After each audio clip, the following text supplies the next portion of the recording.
Good morning, Evans Park and Franklin Avenue, and welcome to week 6 of our online learning. Boris is with me. We're out for our morning walk, although I don't know how that's going to go. He doesn't like to walk. And we are going to start our unit on sculpture this week.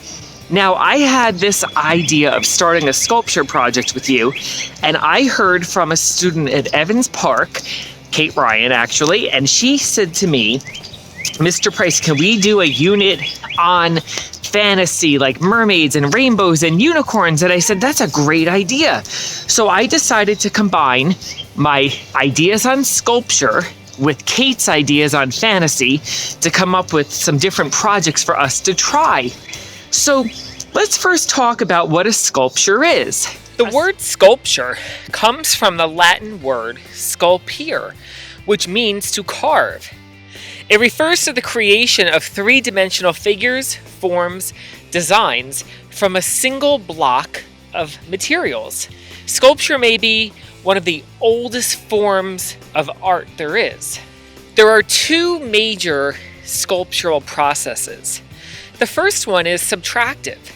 That's when you take away the unwanted materials and cut them away to form your sculpture. And the other type is additive. And that's where you basically construct the figure by adding things together. Now, sculpture is basically put together into 4 ways. And carving is when you take away. Modeling is when you add to a shape and build up the way it looks. Casting is when you have a mold that is used and you pour molten metal inside and it creates the desired shape. The construction method in sculpting is when you weld or you glue or nail materials together. There's also something called assemblage, when you take found objects and you put them together in unique ways. And there's even something called kinetic sculpture. Kinetic sculptures are sculptures that move, like mobiles. When you make a sculpture, there's so many different types of materials. You can use stone, you can use marble, granite, wood, terracotta, bronze. The list goes on and on and on. But the artist is called a sculptor. A relief is when the sculpture is attached to the surface or a background. A freestanding sculpture is a sculpture that you can walk all the way around, sort of like the Statue of Liberty. And kinetic or mobiles are three-dimensional figures that move, and they are usually suspended. I also love traveling to the Metropolitan Museum of Art. They have some of the most beautiful classical sculptures that are put together from all over the world. One of my favorite sculptures is by an artist named Edgar Degas, and he sculpted a ballerina called the Little Dancer of 14 years.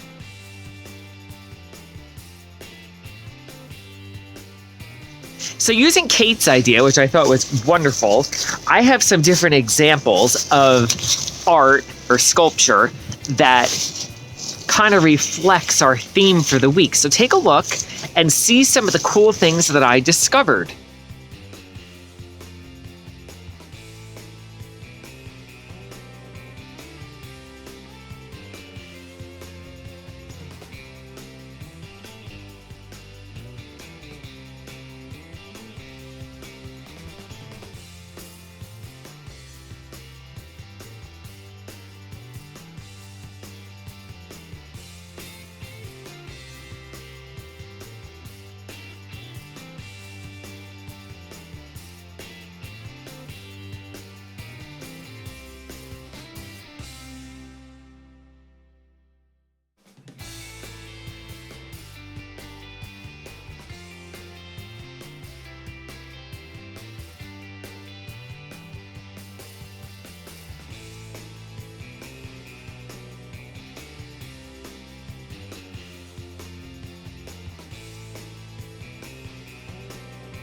All right, so boys and girls, you can see Boris gave up on his walk. So we're going to head in and we're going to talk a little bit more about sculpture and how artists create different works of art. You ready, Boris? Okay, so let's head inside. Okay, so boys and girls, I came back inside, and what I did first was to get started on our project was I wanted to try to find some things around my house to show you different ways to make sculptures. So the first thing I found was my waffle machine here, which I use a lot. And if you pour batter into the waffle machine, there's a mold. Do you see the mold? And when you pour the batter in, and you shut it, and then you open it back up, when the batter is done, you have a cast of what was in the mold. So basically a waffle is a sculpture of the waffle machine.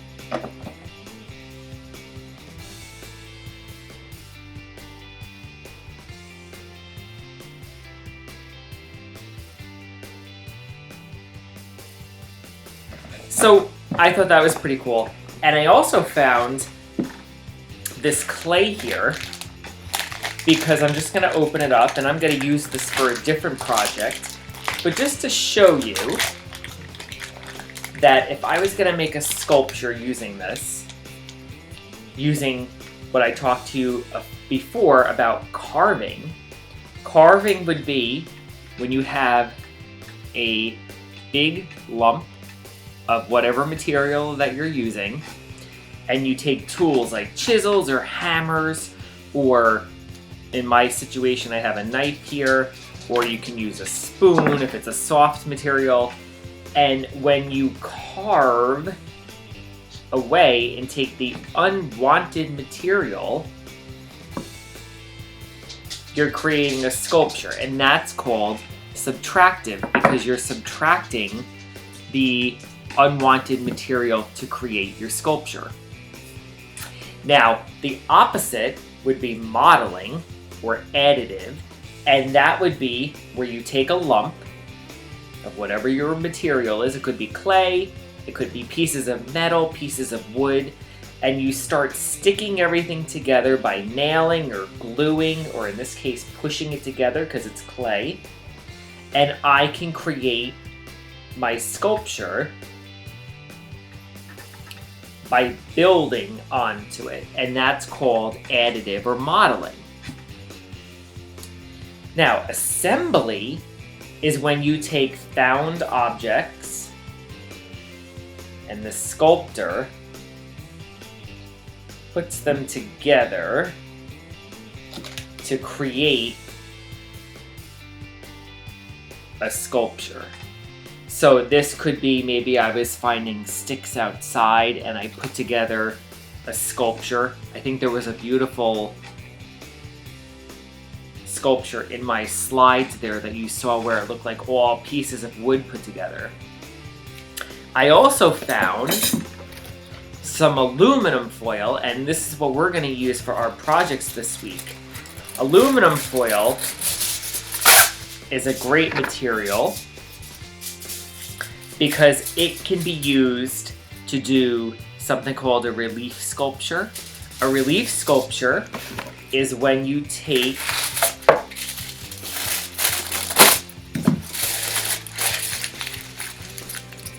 say, I'll just make a circle here, and you put it underneath. Let me pan you down so you can see. And I put my surface on top and I rub, and it creates the impression of that circle. That's called embossing. So here I made a relief sculpture. A relief sculpture is a sculpture that's connected to the plane or to a surface where you don't see the back of it. So if I was going to make a relief sculpture using my clay here, I would take and I would build onto my surface, and I can create a sculpture which is still three-dimensional, but I don't see around the back.